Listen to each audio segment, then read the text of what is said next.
Olá, meus amigos que me assistem no canal Esperança Viva. Estamos agora iniciando a segunda aula da escola Evangelismo na Veia. Amém? Bom, a primeira aula foi Introdução ao Evangelismo. E agora eu quero partir para a segunda aula, que vamos compreender o conceito de evangelismo, tá bom?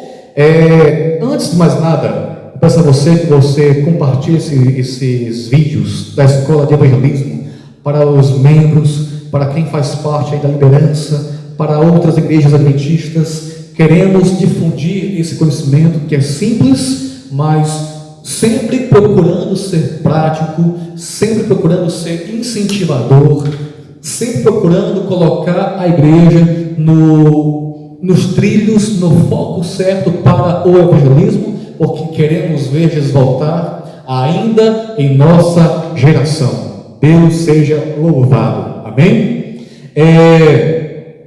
Bom, curta também o nosso canal, compartilhe como eu acabei de dizer, se inscreva. Nós temos 3 conteúdos. Temos a escola de evangelismo, nós temos sermões missionários, que são gravados em forma de aula também, e nós temos os sermões do projeto Esperança Viva, que nós temos ele aqui no YouTube, e temos também ele através da web rádio Paracuru, nas terças-feiras e nas quartas-feiras, a partir das 14 horas. Lá tem os louvores e tem o sermão que aqui você confere em primeira mão, tá bom? Compreendendo então o conceito de evangelismo, que é a aula de hoje. Podemos entender sobre esse conceito na parábola do semeador. Vamos pegar essa parábola para servir de alicerce para nós entendermos a aula de hoje, ok?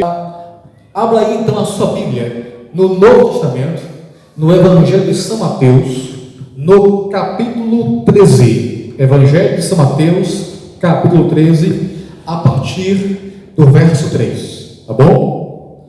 Diz assim: E de muitas coisas lhes falou por parábolas, e dizia: Eis que o semeador saiu a semear, e ao semear, uma parte caiu à beira do caminho, e vindo as aves a comeram.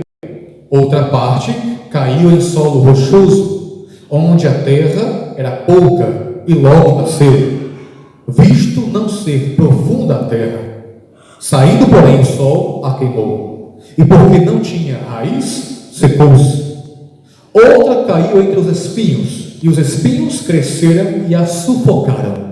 Outra, enfim, caiu em boa terra e deu fruto, a 100, a 60 e a 30 por um. Quem tem ouvidos para ouvir, ouça. Bom, primeiro, nós temos aqui, vamos destacar aqui alguns elementos. Nós temos aqui o semeador, e o texto diz que o semeador saiu a semear. Se você for ler o contexto, você vai entender que a semente é a palavra de Deus, e todo aquele que semeia a palavra de Deus, ou transmite a palavra de Deus, é um semeador. Aqui nós encontramos uma pessoa que ela é compromissada com a pregação do Evangelho. Nós encontramos uma pessoa que é responsável com o assunto de pregar o Evangelho, que tem maturidade para entender a importância de pregar o Evangelho, e nós vemos também alguém que está investindo os seus dons na pregação do Evangelho. Não é à toa que o apóstolo Paulo, em 1 Coríntios, capítulo 9, verso 16, ele diz: Se anuncio o Evangelho, não tenho de que me gloriar, pois sobre mim pesa essa obrigação, porque ai de mim se não pregar o Evangelho. É ele também que vai dizer, lá em Romanos 10, verso 17: E assim a fé vem pela pregação, e a pregação pela palavra de Cristo. Ele continua, o verso 14, ele diz: como, porém, invocarão aquele em quem não creram? E como crerão naquele de quem nada ouviram? E como ouvirão se não há quem pregue? Então aqui nós vemos responsabilidade com a pregação do Evangelho, maturidade e discernimento para entender a importância de pregar o Evangelho. Aqui nós podemos também destacar o investimento pessoal que alguém faz na obra do Evangelho, e nós podemos entender também o sentimento de dever para com a pregação do Evangelho. É alguém que tem o dever porque é um devedor, ou seja, a graça o alcançou e o sentimento de gratidão e de dever lhe tomam conta do ser. Nós, como eu disse, podemos destacar o ato de semear. O verso 3, eu havia lido antes: eis que o semeador saiu a semear, certo? Ou seja, tem aqui uma ação, tem uma atitude. O semeador não é alguém que está alienado da obra de semear, é alguém que está trabalhando ativamente, saiu a semear. Nós encontramos e podemos entender que a semente, ela é a mesma para os 4 tipos de solo, e a semente é a mensagem, e a mensagem é a verdade, e a verdade, conforme diz Jesus, liberta. A verdade é o instrumento de salvação, é a palavra de Deus. E existem aqui, por exemplo, um destaque que eu queria dar. Nós temos que ter cuidado ao esquecermos de enfatizar, ao esquecermos ou preferirmos por conveniência pessoal, por conveniência própria, deixar a palavra em segundo plano. Cuidado com os cultos jovens, cuidado com os cultos de louvor, cuidado com programações diversas, até mesmo reuniões. Tome cuidado, não permita que a palavra seja esquecida, não permita que a palavra esteja em segundo plano. Tome muito cuidado, a palavra deve ser exaltada, a palavra deve ser enaltecida, a palavra deve ser ouvida, a palavra tem que ser pregada, a palavra tem que ser atendida, a palavra tem que ser guardada, a palavra tem que ser invocada, a palavra tem que ser proclamada. Tome muito cuidado. Nós encontramos então 4 tipos de solos, e aqui eu posso destacar 2 verdades. Nós podemos ver que ao solo à beira do caminho, há o solo rochoso, há o solo com espinhos, e há o solo que é a boa terra. 2 verdades sobre os 4 tipos de solos. Primeiro, nem todos terão a mesma reação ao receber a palavra. Cada um reagiu de forma diferente. O processo para cada tipo de solo foi diferente. Todos os solos receberam, mas a reação, o processo foi diferente. Uma parte caiu à beira do caminho, vindo as aves a comeram. Outra parte caiu em solo rochoso, onde a terra era pouca e logo nasceu, visto não ser profunda a terra. Saindo, porém, o sol a queimou, porque não tinha raiz, secou-se. Outra caiu entre os espinhos, e os espinhos cresceram e a sufocaram. Outra, enfim, caiu em boa terra e deu fruto. A chave está no processo. Então, pega agora aqui, certo? A aplicação. A chave está no processo. Todos receberam, mas não havia ninguém para expulsar as aves, cortar os espinhos, arar a terra.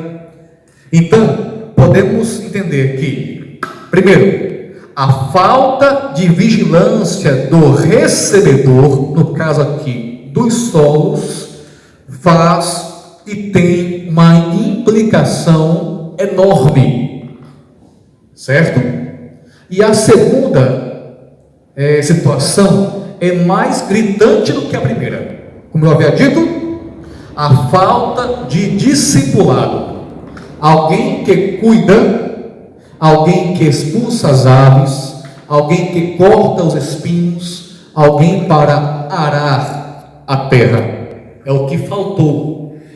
Todos receberam, mas por falta de experiência com Deus, por falta de comunhão com Deus, por falta de vigilância, os 3 solos tiveram um destino trágico, exceto um.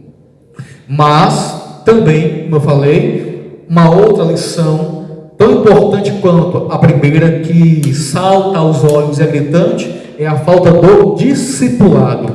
Como eu disse, alguém para cuidar, alguém para expulsar as aves, alguém para cortar os espinhos, alguém para arar a terra. A segunda verdade é que esse final de cada um ilustra também uma triste realidade.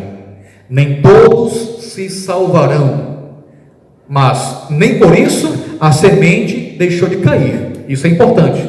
Não devemos deixar de pregar. O ato de semear, de lançar as sementes em solos diferentes, ensina que Deus não faz acepção de pessoas, conforme Paulo vai dizer lá em Romanos 2, verso 11, quando é dito: porque para com Deus não há acepção de pessoas. Se Deus que é Deus não faz acepção de pessoas, por que faríamos nós? Nós temos uma atitude triste de julgar pessoas. Fulano não vai se salvar. Esse aqui não quer nada com Deus. Esse aqui é um irresponsável. Esse aqui vai nem começar. Esse aqui vai logo desistir. Então nós temos esse hábito de, muitas vezes, julgar pessoas quanto a receber a mensagem e até mesmo a salvação. Não façamos isso. A oportunidade, então, é para todos. A esperança divina é que todos se salvem. Mateus 13, verso 8 e 9, diz assim: outra, enfim, caiu em boa terra e deu fruto. E aqui eu encontro a maior lição, que é: a palavra de Deus não volta vazia. O profeta Isaías, inspirado por Deus, já afirmou lá em Isaías capítulo 55, versículo 11: assim será a palavra que sair da minha boca, não voltará para mim vazia, mas fará o que me apraz e prosperará naquilo para que a designei. O conceito então de evangelismo pode ser entendido como: primeiro, semeadura. Hércules, o que seria a semeadura? Lhe explico. Seria o ato de abrir a palavra de Deus para alguém. É apresentar Jesus a alguém. É o primeiro contato que alguém tem com o Evangelho. Exemplos: a entrega de literatura, de materiais evangelísticos, CDs, DVDs, através de um estudo bíblico, de um sermão, de um evangelismo público, de pequenos grupos, etc. E como então podemos fazer isso? Através de um planejamento, que seria, vou dar aqui só alguns exemplos. Você vai definir a forma de contato, se vai ser através de livros, de materiais evangelísticos, se se vai ser através de estudos bíblicos, se vai ser através de um culto, se vai ser através de evangelismo campal, se vai ser através de pequenos grupos, etc. Definiu então a forma de contato, você agora vai definir o local a ser usado, o endereço e o horário. Então, você vai trazer os envolvidos, pode ser duplas missionárias, pode ser pequenos grupos, pode ser cada membro individualmente, cada um se responsabilizando em chamar mais um. Você então vai definir as equipes, se for o caso, certo?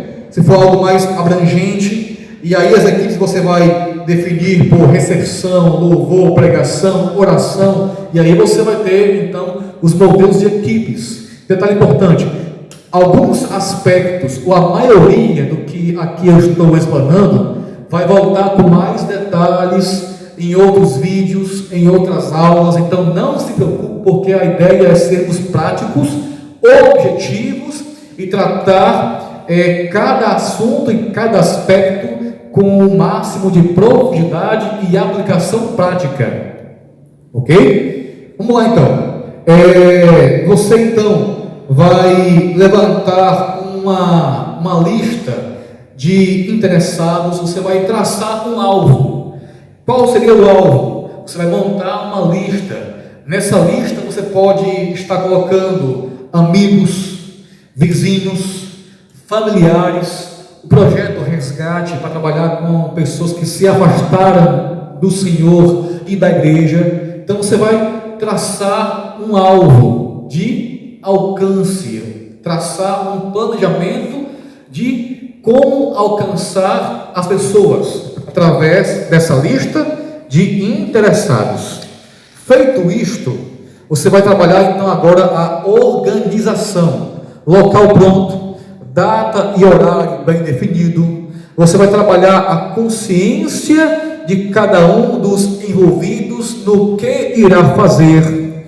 Você vai providenciar materiais de uso previamente, certo? Organizados, para ver se não está faltando nada. Você vai então fazer um checklist de no mínimo 1 hora antes do horário de início.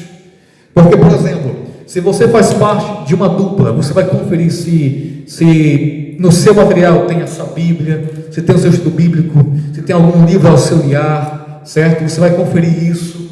Se você for fazer uma semana de oração, se você for fazer um evangelismo público, você vai conferir cadeiras, energia, materiais da sonoplastia, você vai conferir bíblias, estudos, brindes, você vai conferir se está faltando alguma extensão, algum T, né, que é para fazer a ligação ali de mais de uma tomada. Você vai conferir se tem água no bebedouro, você vai conferir se tem copos descartáveis, você vai conferir todos os detalhes para que possa sair o mais próximo possível de algo de fato organizado, tá certo? Depois de fazer a semeadura, que é esse processo que eu acabei de dizer, que é esse contato, ou abrir a palavra para alguém, ou apresentar Jesus a alguém, através desses meios que eu dei aqui alguns exemplos. O segundo passo do evangelismo seria o cultivo. E como fazer isso? A palavra-chave é discipulado, certo? E aqui eu queria fazer a você um desafio, tá certo? Qual seria então o desafio? Colocar em prática a lista de tarefas do discipulador. Eu tracei aqui alguns desafios e coloquei aqui numa pequena lista, certo? Pode sim ter mais coisas? Pode, certo? Pode estar faltando aqui alguma coisa importante? Claro, eu apenas coloquei aqui alguns exemplos, tá certo? Então, eu desafio você a colocar em prática na sua vida e na sua igreja, no seu ministério, essa lista aqui do discipulador, que faz parte do processo do cultivo, tá certo? Que é aquela parte, quando começa o cultivo, certo? Começa, geralmente, após a pessoa decidir pelo batismo, certo? Pode começar antes, Hércules? Pode, porque a partir do momento que a pessoa aceita o estudo bíblico, você já tem a responsabilidade de direcionar, já tem a responsabilidade de cuidar daquela pessoa, tá certo? Então, mas geralmente nós gostamos de colocar assim como ideia, como margem, certo? Após o batismo, mas não é uma via de regra, tá certo? Pode começar antes, como eu disse, porque você já tem a responsabilidade de direcionar, a responsabilidade de orientar aquela pessoa. Então, segue aqui a lista. Faça com a pessoa e ensine ela também a fazer o culto familiar e o culto de pôr do sol, certo? Vá na casa dela ou convide ela e a família para ir na sua casa e mostre para ela como fazer, certo? O culto familiar e o culto de pôr do sol. Se a pessoa já chegou ao batismo, coloque em prática o ciclo do discipulado, que consiste naquelas 3 lições. A primeira, geralmente, é o estudo bíblico que você e eu damos para a pessoa. A segunda é um estudo mais avançado, que é a fase 2. E o terceiro é um outro estudo ainda mais avançado, que vai estimular a pessoa a colocar em prática o discipulado, tá certo? Que é esse ato de cultivar, de cuidar, de guardar, ok? O outro. Faça com a pessoa e ensine também e integre ela a uma dupla missionária. Ela pode ser uma dupla com você, ou você pode integrá-la. Ou seja, você pode convidar um outro irmão da igreja com experiência a fazer parte, certo, de uma dupla com essa pessoa, ok? Para poder então levar a mensagem do Evangelho assim como chegou a ela também. Faça visitas regularmente, saiba como ela está, ok? Não somente visitas de cunho somente evangelístico, mas faça uma visita para saber como está a família, para bater ali um papo mais social, ok? Estimule e cultive a amizade, compartilhe as refeições, ok? Convide ela para um almoço em sua casa, faça um junto panelas e trate de trabalhar o relacionamento. Faça com a pessoa e ensine ela a fazer também visitas missionárias a enfermos, em casa, em hospital, visitas a asilos, visita a presídios, enfim, estimule a fazer visitas missionárias. Faça com a pessoa e ensine ela a fazer. Ajude-o ou ajude-a a desenvolver o senso de compaixão, missão e constância, ou seja, não parar, ok? Então, esses são alguns exemplos dessa lista do discipulador. Coloque em prática. Esse é o meu desafio a você. Coloque em prática. Por fim, eu queria deixar aqui a você o app do discipulador. Viva o app do discipulador. O app do discipulador é sim, o app do discipulador. Sem ele, o discipulado não é possível. Que app então seria esse? Amor, perseverança e paciência. Amém? Repito, o app do discipulador é amor, perseverança e paciência. Eu vou falar mais sobre o app do discipulador na próxima aula. Resumindo, para encerrar, evangelismo, meu irmão e minha irmã, evangelismo é o conjunto de fatores bem ajustados, organizados, com o propósito de pregar o evangelho com eficácia.